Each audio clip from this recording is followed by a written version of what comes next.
Hello, and welcome to Follow Your Curiosity, where we explore the ups and downs of the creative process and how to keep it moving. I'm your host, Nancy Norbeck. I am a writer, singer, improv comedy newbie, science fiction geek, and creativity coach who loves helping right-brained folks get unstuck. I am so excited to be coming to you with interviews and coaching calls to show you the depth and breadth both of creative pursuits and creative people, to give you some insight into their experiences and to inspire you. Before we get started today, I have a small favor to ask. If you like what you hear, especially but certainly not only if you've been listening for a while, please leave a review on iTunes, Stitcher, or whatever service you use. It's one of the best ways to help people find the show. Thanks. My guest today is Dawn Kotzer, a fellow coach, also a Kaizen Muse coach, a Martha Beck coach, among others. And well, I'm not sure Dawn would call herself a wise woman, but I would. She's going to introduce herself a little more, but I've always found Dawn to be one of the most thoughtful, wise, and insightful people I know, which is why I wanted to talk to her. This is a pretty dense interview, so don't be afraid to take breaks to really let different ideas soak in. I have a lot of links in the show notes at fycuriosity.com to help out too. On a side note, you'll hear me mention my hesitation in rejoining a choir I've sung with before. I'm recording this intro on Sunday, May 11th, and our performance was this morning. It was fantastic, proving once again to me, and I hope to you, that our initial fears and hesitations about doing the things we love are often completely unfounded. With that, here's my conversation with Dawn Kotzer. I think that we kind of agreed that you were better at explaining what all you do than I would be, so. Okay, I can give it a try. Because you do so many things. I do a lot of things. I long ago dispensed with having to choose a niche. When I was taking Martha Beck coach training, it was in this century, but a while ago. That's right. One of the really great discussions we had was broached by a coach cadet in training saying, I don't know what niche to choose, or niche, or however people say it, wherever she was from. And Martha said, you know why you want to choose a niche? No, why? Tell me. She says, because it's easier to start the conversation. It's just a conversation starter.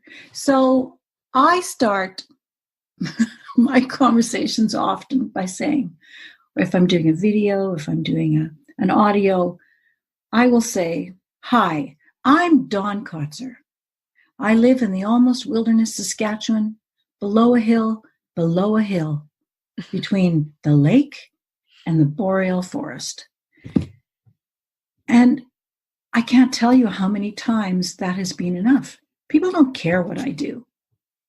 They want to know if I can help them. Do I know somebody that can help them? Do I have any ideas about what might help them? Oh, and by the way, what is it you do again? So my handle states that I am a master creativity coach. I'm a Martha Beck certified life coach. I'm a 30-year experienced entrepreneur. I'm a freelancer. I'm an artist. I'm a doodle activist. I see myself as an inner wilderness guide. And that allows me to show up in the intersection of where real life meets real life. Mm-hmm. I like to tell people, because I work with so many people who are both artists, creatives in some other arena. They might be entrepreneurs. They might be freelancers, two different things. They might be business people, or they might be individuals who just want to spend more time with themselves, exploring their own curiosities. So I like to say, well, let's meet in the intersection of aligned ambition, mindset, and creative soul. And I chose those words very specifically because ambition for so many people is a dirty word. It's not a dirty word if it is aligned with where you're at, with who you are, with what is pulling you forward at that time. Our ambitions will change as we go through life. But for me, aligned ambitions are dreams with legs under them. You're in action. You're not just chatting about it. Now, don't get me wrong. Chatting about what you want to do is really super important. Nancy, you know that. Mm-hmm. As a creativity coach, you know how important expressing our hopes and our thoughts and our curiosities is. Mm-hmm. But ambition means that you have taken some action, which might mean I'm going to call Nancy and I'm going to see if she can help me flesh out what I'm thinking about in regard to these dreams that I'm having about what I want to do with my life or my creativity. So I meet people in this arena. And mindset, I had an interesting thought about mindset the other day. People talk a lot about growth mindset and fixed mindset. You know the book about written by Carol Dweck? I think it's called Mindset. It's a great book. I know, I've heard of her, but I don't know the book specifically. Right. It is a great book. If anybody hasn't read it, go grab it. But she talks a lot about the two different mindsets. And I've found that because there's so much mindset conversation out there these days, people now beat themselves up for not having a growth mindset. It's like, oh, I should have been more open to that. Well, maybe we are meant to have a growth mindset one area at a time. Yeah. We find amazing things to beat up on ourselves about, don't we? Right.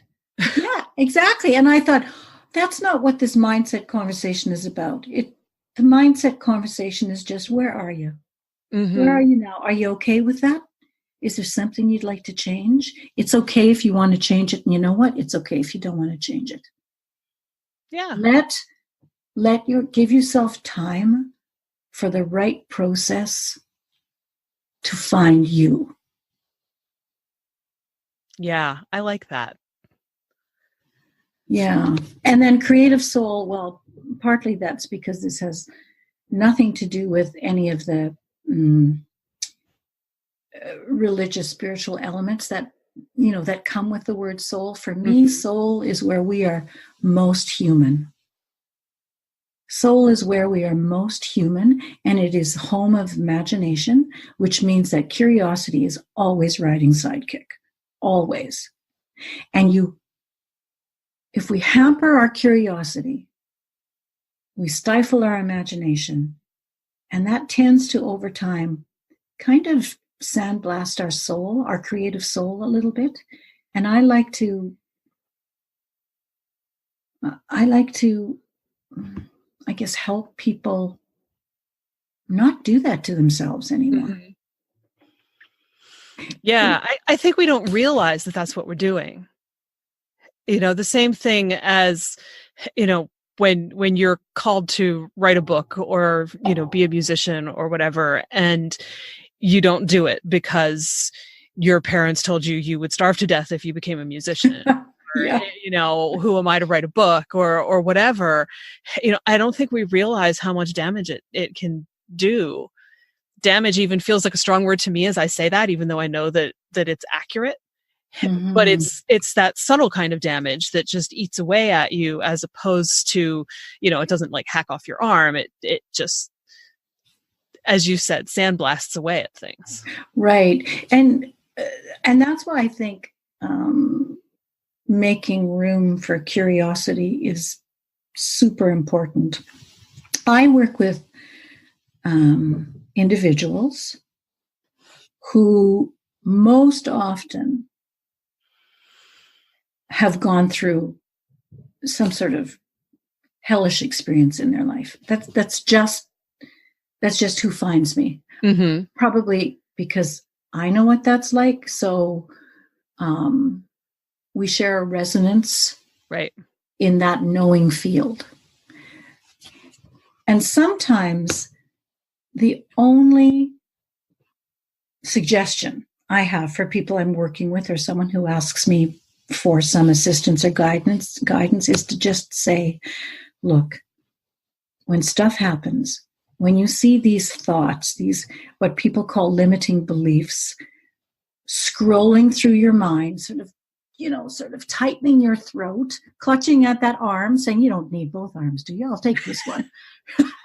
I'll say, instead of beating yourself up, instead of pushing against it, take a breath.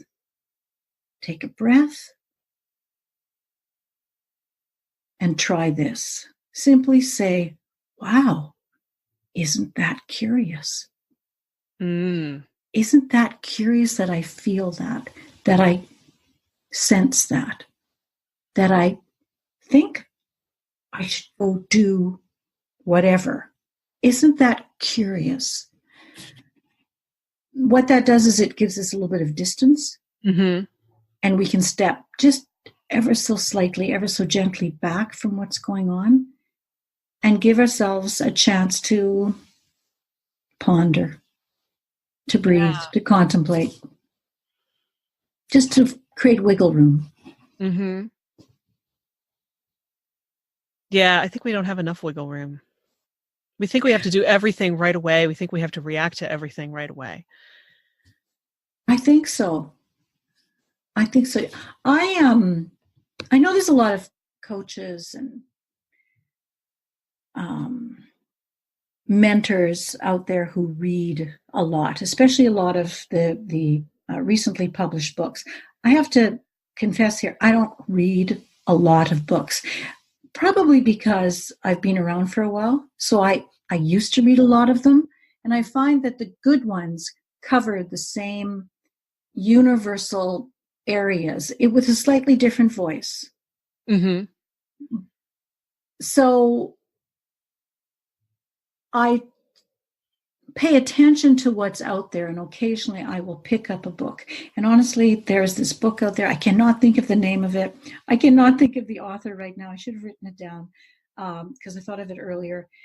And there was only one line in this book that everyone else loved. Everyone else was raving about, but there was one line for me in this book that stuck. And I have carried that line with me for probably about 5 years because it's just that good.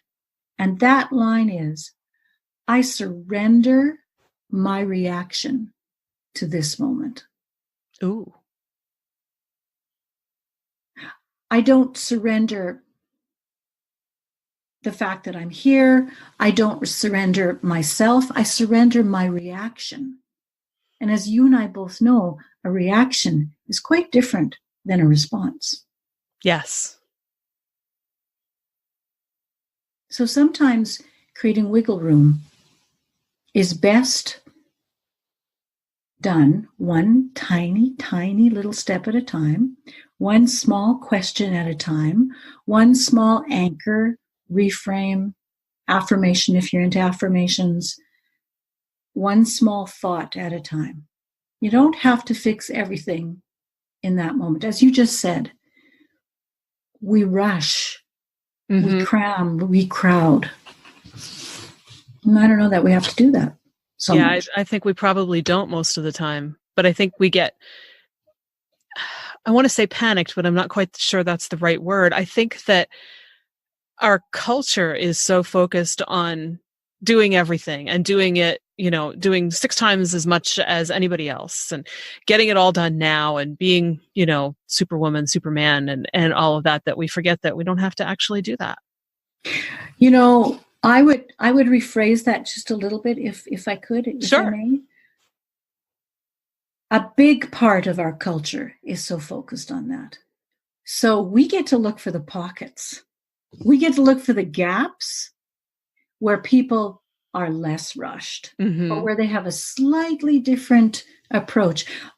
I'm coming to you now from a little getaway on the west coast of Canada. Saskatchewan winter is brutal, so we've taken off for a little bit to get away from the weather. Actually, you guys are having weather. Everybody's winter is brutal this year, I think.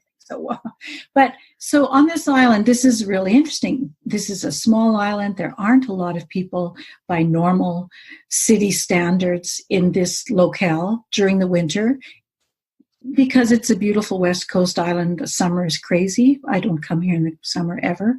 because it's just too busy. But in the winter, it's kind of quiet. And I love one of the things. I'm not a big shopper, which is good because a lot of the stores are closed here over the winter. But I love going up to the door and taking note of the signs that they have put on the doors. And they're usually something like this. Closed Monday and Tuesday for sure. Might be open Wednesday. Open Thursday, noonish. Friday and Saturday, definitely. Oh, that's great. Or I'll be back. Went to Florida to visit my grandma. I'll be back March-ish when the weather warms up. And these are people who bust their buns in the summertime. Mm-hmm. But when they do have space, they use it. Yeah. No, I like that. I like looking for the pockets. It's what I call the ish society, right? It's the ish culture. Could all use a little bit more ish. Yeah, maybe. I definitely could. So I'm curious, because I met you through coaching, but I don't know how it is that you ended up coming to coaching and how you started doing things like the doodles that I love so much on Instagram and things like that. Oh, that's an interesting story. Okay, I'll try and make it really brief. Okay. What year are we in? We're in 2019. Yes. No, the year's important. I'm as surprised as you are that I'm in coaching. It isn't what I set out to do. I was happily involved in my own. I've always been an artist, so I've always been doing that. I've always been a bit of a MacGyver person. I'm recycling, upcycling, creating things, seeing what I can build. So I'm probably more of a builder than a MacGyver because I do not want to repair machinery. Just saying. Whereas MacGyver would go right straight to that. So, but give me duct tape and I'm a very happy camper. Alrighty. Right. So I have a partner. We were very busily involved in a large field scale organic farm operation. You're busy. You've got things doing. So between my art and a few business clients, I've been a business consultant for probably about 20 years. And the few business clients that I worked with fairly regularly, I was full on involved, learning how to drive a tractor without taking out fence lines and power poles. That kept me pretty busy. Then things fell into place. Stuff worked out well. We had a strategy. We had a plan. We worked really hard. We practiced delayed gratification, et cetera.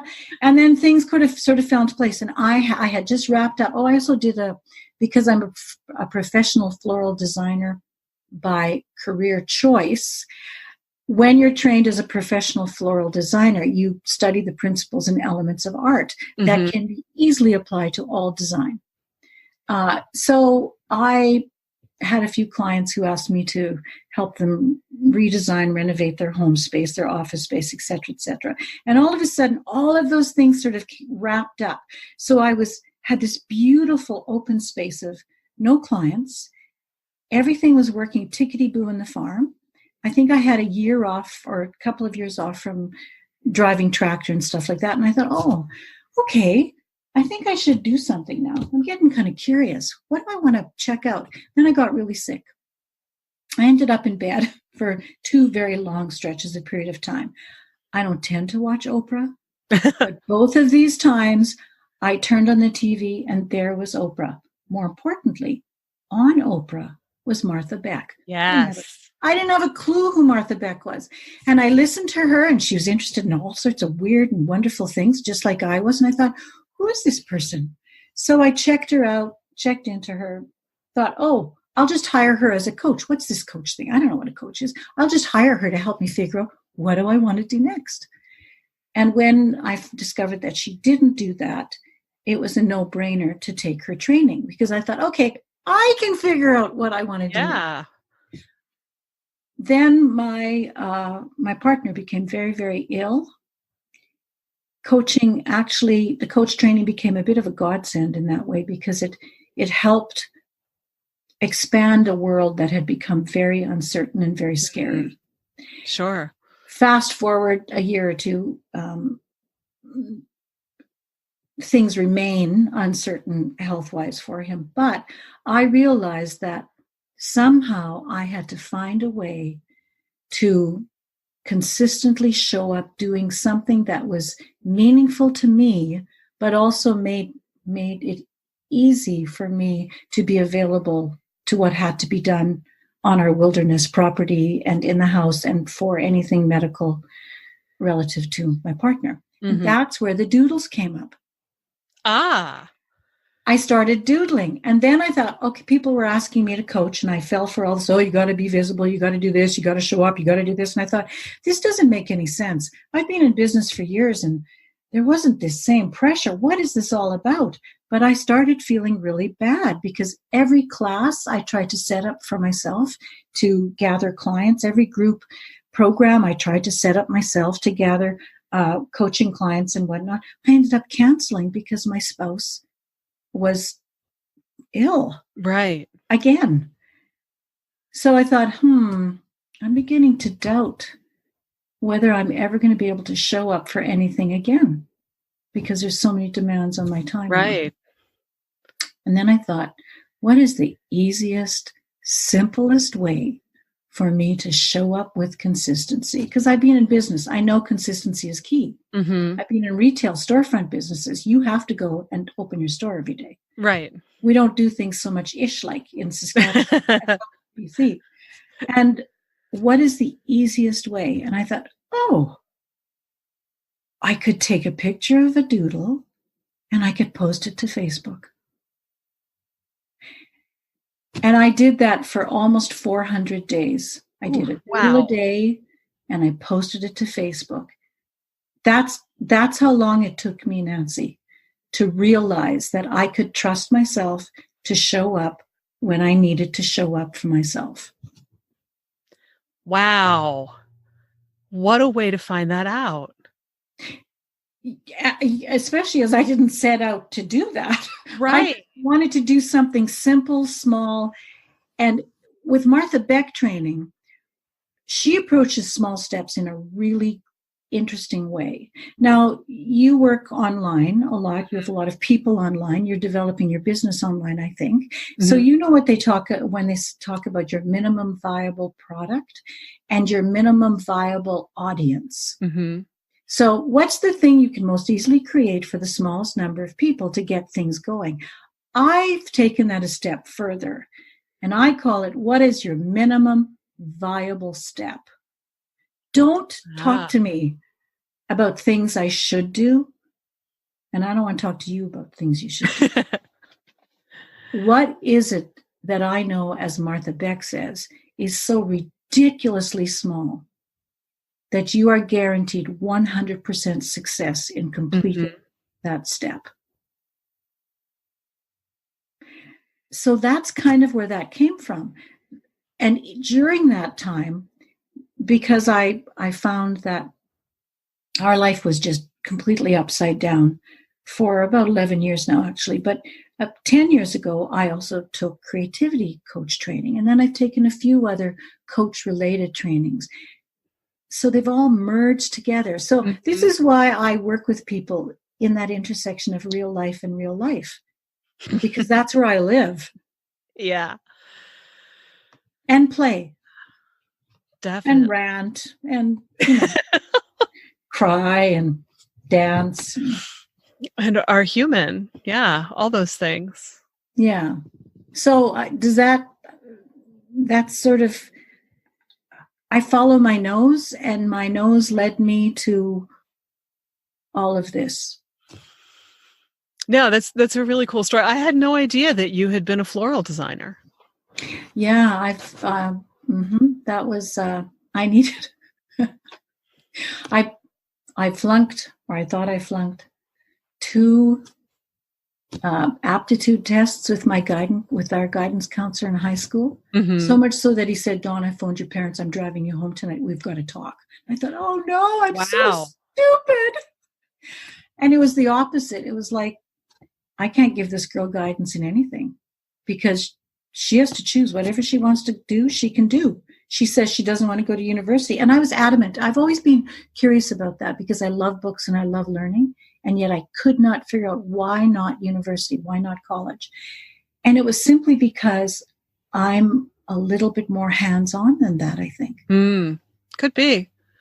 So floral design satisfied my dad because it was a certified focus training. I had to travel a distance away, and I could make a very good living from it. Wow. And I still work with people in the floral design industry occasionally. Sure. Do you miss it? I don't miss, no. I was a designer, a panel designer, designer for wholesalers for quite a long time. 10 years in a big chunk of, consistent chunk, and then on and off for another 10 years. I don't miss that part of it. I love design, but I use everything I've learned, the principles and elements of design. I use it in painting, like this is a linen tablecloth I bought at a thrift store behind me for a backdrop, and you just throw paint on it and use principles and elements of design for that. I use it when I'm creating coaching graphics. I use it when I'm creating business graphics. No, I'm really, really happy I did it. And I had a lot of unusual adventures as a professional designer. And I had a lot of success as a professional designer. So I'm really grateful for that. But I'm good. So I'm curious, when you had that conversation with the guidance counselor and he said, you can do whatever you want. How did that feel on your end? Okay, that was a while ago. So let me go back to that. I didn't believe him, and I didn't really quite understand what he was telling me, because he was very much nuts and bolts. Here's the chart. Here's where you are. Here's where other people are. Here's some nameless people who did this, but here's where you are, Dawn. And actually, in hindsight, I realize now that for me, my best building blocks in life are actually constraints. I find my way most easily when I have constraints placed in front of me, because I get instant feedback. I follow my nose. I can tell whether it feels like it's sandblasting my soul or not. So when somebody presents this to you and says, you can do anything you want, and especially if you've been raised not to buy into, you can do anything you want, I wouldn't say I was paralyzed. I just didn't have a clue what to do with that. And that's actually why I asked, because I remember we took a test when I was in 8th grade, and I came out, all I remember is percentiles. I don't know that there were other scores, but, it was the 95th to 99th in every single thing. And they looked at me and said, congratulations, you can do whatever you want. And I just sat there going, I have no idea what that means. Thank you. That's really unhelpful. And it is. And that's a great answer. Actually, that's a really great answer to say often. Thank you. That's really unhelpful, which means that it's helpful. Because if you know something's unhelpful, you actually have an idea of what helpful would feel like. So that in itself. True. I don't think I realized that when I was in 8th grade, but. Yeah. Which would have been much more helpful to say, this is not working. I need something else. Well, you might also fall into the same category as I do, and probably a lot of your listeners and creative people. As we know, creativity is really when you take an idea and you bring it to life using sometimes tangible but also intangible elements. That's what creativity, it's just shape-shifting. That's what creativity is. So, but many creatives are multi-potentialites. Have you heard about? Yes. Yeah. So I am definitely one of them. Yeah, with Emily, with Putty Lake. Yeah. Emily Yeah. Emily Wapnick. Yeah. So yeah, Wapnick, who we does should Party explain Line. that to people who don't know what that is. Right. You go. You explain. So it's also called being a scanner, depending on who you read. Barbara Scher's term is scanner. And it basically just means that you have multiple interests that all call to you pretty equally, and therefore you have trouble choosing between, it's like, I want to be an architect and a musician, and I also want to, build computers, and I love all of them, and I don't want to have to choose between any one. And the philosophy basically is that you can find a way that you can do all of them rather than falling into the whole, you should pick one thing and stick with it philosophy that a lot of us hear as kids. Yeah, and see, I have a slightly different take on that. I see scanning as slightly different than multi-potentialite. Okay. Just a little bit different. For me, scanner has people who are scanners, or the idea behind scanning, to me, doesn't address the level of follow-through that different individuals have. And multi-potentialites, I believe they find it easier to follow through with something because they have come to trust. They've hung around long enough with an interest that they understand it will lead them across a bridge to something else. That's just my interpretation, though, based on my personality and my style of doing things in life. So knowing that, for anyone out there who's listening to this, should you be a person, if you've ever been accused of being scattered, shallowed, or attention-seeking, that is all about them, and you, my friend, are probably a scanner / multi-pod, multi-passionate, multi-potentialite, and it's okay. Yes. It doesn't mean that it isn't helpful to land on something. Oh, definitely not. But as I like to discuss with people, there's a difference between trade off and trade up. Mm-hmm.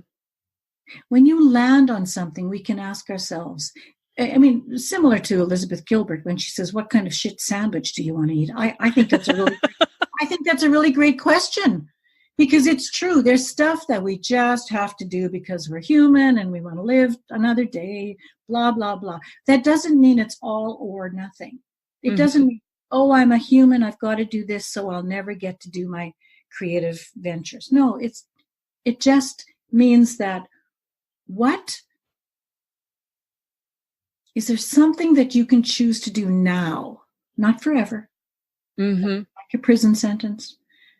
Choose to do now that feels like you're trading up. Because a trade-off is kind of all or nothing, either black or white. A trade-up means, oh, I got black, I got white, and I've got yellow-based gray. So, yeah. And the other thing that I find of great interest is when you think about the different passions that people have. I don't tend to use the word passions a lot, but I did come across a really interesting description or some interesting guidance about people who have a lot of creative passions and how to find your way forward. It's through curiosity, which you, Nancy, help people foster. Yes, indeed. I use awareness and curiosity are my two main tools in my toolbox. But when it comes to passion, which is another form of saying, I have 1,000 great ideas. Which of these passions or compelling ideas are you willing to dedicate effort to? There's a difference between having a passion and being willing to dedicate some effort to one of your passions.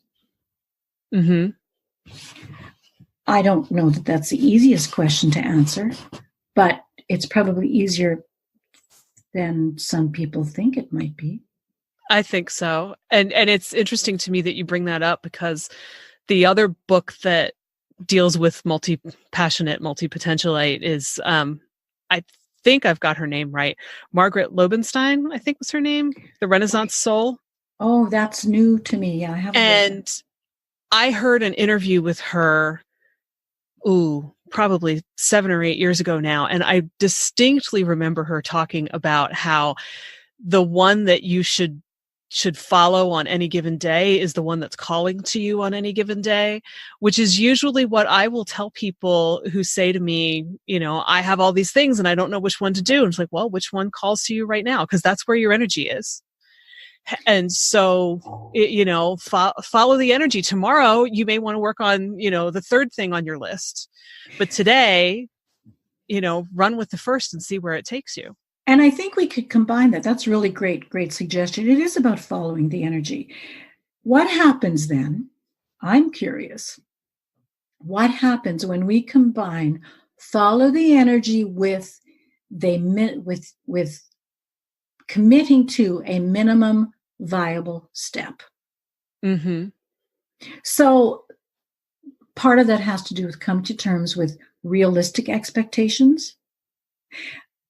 And it also has to come to terms with it involves a person coming to terms with the length of time that they want to give themselves permission to explore that option over. It's kind of like loans. This is where business comes in. So when you are in farming, doesn't matter whether you're doing chemical, conventional, or organic farming, you need land, you need equipment, you need inputs. And those inputs are all expensive. And unless you've been born possibly extremely wealthy or with a lot of cash laying around, you often borrow money for that. So you can borrow smart by saying, instead of telling myself that I must pay this off in the shortest amount of time, what is the most realistic amount of time to pay this debt off? Because real life also happens when that debt is happening. Now, there's a lot more to it. You live beneath your means. You make sure that you know your finances better than anybody else in your life knows, et cetera, et cetera, et cetera. But I like to think of my projects in the same way because I'm kind of like the Duracell bunny.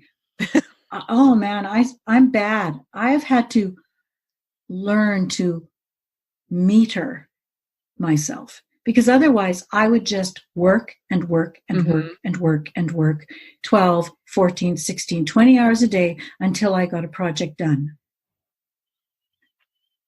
That's okay at times, but that's a rather challenging way to live your entire life. So when you have followed the energy, as you mentioned, you have passions. Mm-hmm. What's calling you today or now? Where's your energy around this? And then what is your minimum viable action or minimum viable step so that you can feel this success experience? And that success experience will fuel your passion. It will help you show up tomorrow. Yes. And the day after that. Yes. And I think too, it's also what is success in this given situation? Oh, good question. Success might just be, I sat down, I wrote a paragraph. It's the first time I've written anything in 10 years and it's only one paragraph, but it's still way more than the last 10 years. And now I did that. So it's not quite as scary to look at that blank page. I loved what you said on one of your Instagram lives the other day, where you said, if you're stuck, look, just find a photograph and write what you see in the photograph, or go outside and take a photograph of something you wouldn't normally take of just do something so that you can say, hey, I did this. Yeah. And then we get to celebrate it, which is pretty important. Most of us forget that, I think. Yeah, we do. Me included. Yeah. Well, as you said earlier, we live in a culture that has a few overt habits baked into how we feel we should live our day, or a big part of the culture at any rate. And celebration, sometimes I think people misinterpret what celebration is. Celebration is not a thing, it is a feeling. And simply saying to yourself, hell yes, I wrote that paragraph. That is a celebration. Not everybody needs to blast it over the, social media and stuff like that. Sometimes you just have to say to yourself, I did this. And it's not even just that. It's also because I remember, I wrote when I was in high school and a little bit when I was in college. And I don't mean papers, I mean my own writing. And then I didn't for a really long time. And it was probably about 15 years ago that I sat down. I'd kind of been wanting to, but I didn't know what and whatever. And I found this community on LiveJournal that had first lines. And the idea was that they would post a first line, say, every Monday. And by Friday, you would post what you did with it. It was based off of there's a magazine called The First Line. It's the same thing. And if you send your stuff in, they might put it in the magazine. And I found this first line and, I typed it into my computer and this paragraph came out. In fact, I think I got 3 paragraphs. Which that story is its own strange story because that story kind of wrote itself in 3 paragraph chunks over the course of a weekend. And I literally had no idea where they were coming from. But as it happened on top of the mystery, it was also that whole feeling of, wow, it feels really, really good to do this again. You forget so easily that you love the thing for a reason.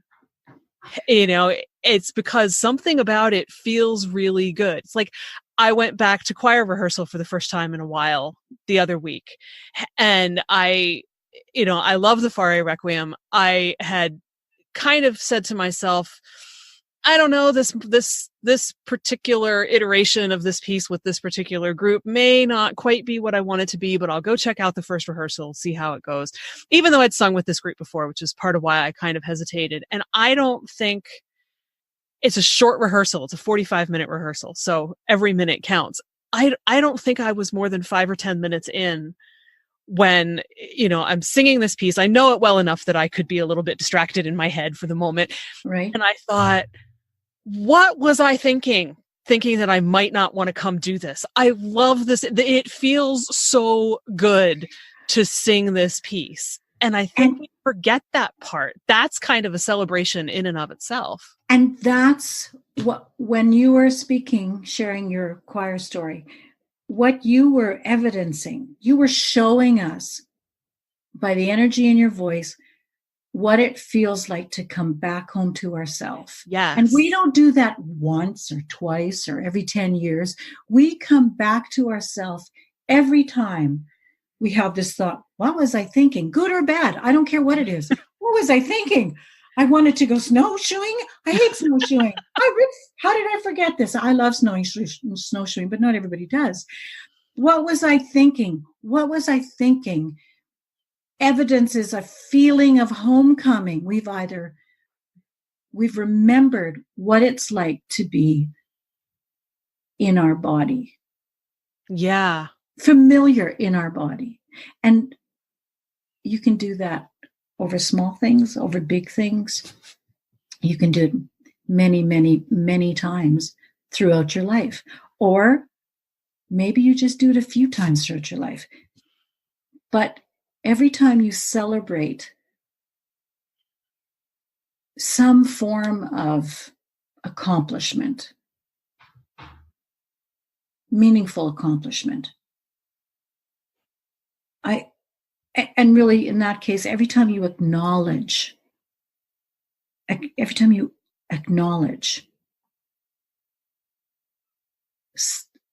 a meaningful accomplishment, there is a spark of homecoming in that. Yeah. And I like that word for it. Yeah. Because it's not, homecoming like at your high school or your hometown. It's yourself. And I think we get distanced from that so easily, and we don't realize we've done it until we finally come home again. And I think for me, I realized, some of this decades ago, it comes in bits and pieces, right? We just find puzzle pieces like crumbs, like Hansel and Gretel's crumb pathway, the ones that the birds don't steal. We find the puzzle pieces along the way, along our lifetime path. And I think that's why constraints work so well for me. Even though before I realized how well constraints were working for me, I couldn't understand. It was like, why is there, what? It seems like where have my options gone? How did this disappear? And then that turned to over time, oh, so this is what I've got to work with. I mean, I might be swearing when I say that, but still over time, I realized that constraints align me with myself. Yeah. And when I'm aligned with myself, I am closer to that homecoming path. Maybe I'm on the homecoming path, but that's part of the benefit of constraints for me. And as long as I remember to pack my curiosity, my awareness, and my cut yourself some slack already, Donnie card, constraints can be more magical than people realize.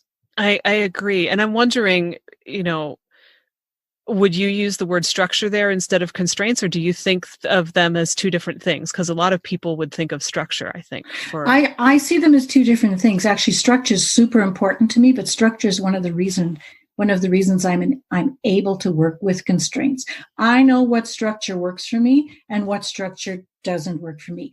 You can do anything you want, Nancy. You can be anybody you want, Dawn. That is a form of structure. No, lacking in constraints. I want the constraint of saying, okay, this is what I've got to work with. And then the structure is something that I get to draw upon or create based on what has worked well for me in the past and what might work here. Okay. So for me, they're different. But that doesn't mean they can't be the same thing for other people. For me, I see them as structure is, constraints are the building blocks. I have 3 building blocks in front of me. Structure is what I pull out of my pocket, a bobby pin, a quarter, and, a ticket stub. Mm-hmm. And I put that, how am I going to put those things together with those 3 building blocks to move me forward? How do I create a structure with the constraint? Mm-hmm. Okay. I don't know, that makes sense. It doesn't have to. I think so. I'm just thinking so many people resist the idea of structure and they resist the idea of constraints. Perfect. That's excellent. Good. That is, I have a much different take on resistance than most people. I live below a hill, remember? Mm-hmm. In Saskatchewan, in the winter, where now it started to rain in November and then freeze to ice. So getting up the hill number 1 and hill number 2, if I don't have resistance in the form of traction, which is snow tires or studded grips or gravel or something, I'm not going to be able to sink into what I need to do and get some traction. The trick is to say, the word structure doesn't feel good to me. Oh, isn't that curious? The word constraint feels even worse to me. Oh, that's curious too. Any idea why? And just to cut yourself some slack around it. So come up with a better word. Some people like scaffolding instead of structure. And some people like to use limited materials instead of constraints. Right. Find a word that works for you. I'm fascinated by your take on resistance because as you were talking, I was sitting here thinking, yeah, this is not Stephen Pressfield's resistance. Yeah, well, he has some good stuff on resistance, but that doesn't mean that it's apt all the time. It doesn't mean that it fits all the time. And for me, there's you can be using resistance, which is the state of physics, to get traction, but you can overdo it. And all of a sudden, you've actually dug your wheels down to the axle and you're going nowhere. So it's important to become familiar with two things. I'm going to use the metaphor of below a hill, below a hill. Mm-hmm. I either have to know the terrain really better than I know the vehicle, or I have to know the vehicle better than the terrain. I mean, if I know both of them, rock on. Mm-hmm. But if I don't familiarize myself with the constraints of the terrain or the vehicle, I probably will sink my axles right down in, and I'll be stuck. Yeah. That's such an interesting description. I really like it. Because I agree with you. I love the war of art, but there are parts of it that kind of, I'd say probably 90% of it I love. And then there are just little moments of it when I think, I'm not quite so sure about that part. And that's really great for everyone to be aware of, saying, I'm reading this book and I don't understand, I don't get it. Other people love it. It doesn't work for me. Cool. Or some of this works for me, but I don't understand the rest of it. Or, yeah, this is great, but I don't know about that part. So then you get to use our love of curiosity to say, why do I think I have a slightly different take? It took me a long time to figure out what my take on resistance was. And the reason I knew that I had a different take is that when everybody started talking about resistance and it was such a bad word, I would just about want to explode. That'd be a big clue. That was a big clue. And I couldn't figure out, why does this trigger me so much? And then I realized that people were painting all forms of resistance with the same brush. And that didn't work for me. Right. Sometimes I have used resistance to my benefit, and sometimes I've used it to my detriment. But it's only when I understood that resistance, there's two sides of the coin, that I'm able to move myself forward. I mean, I have bogged down with resistance, and I've had to find a way to get myself out of the ruts that I dug myself into. Yeah, and then other times I'd have to just say, winter's coming. Do I have what I need here to give me traction to move forward? And here's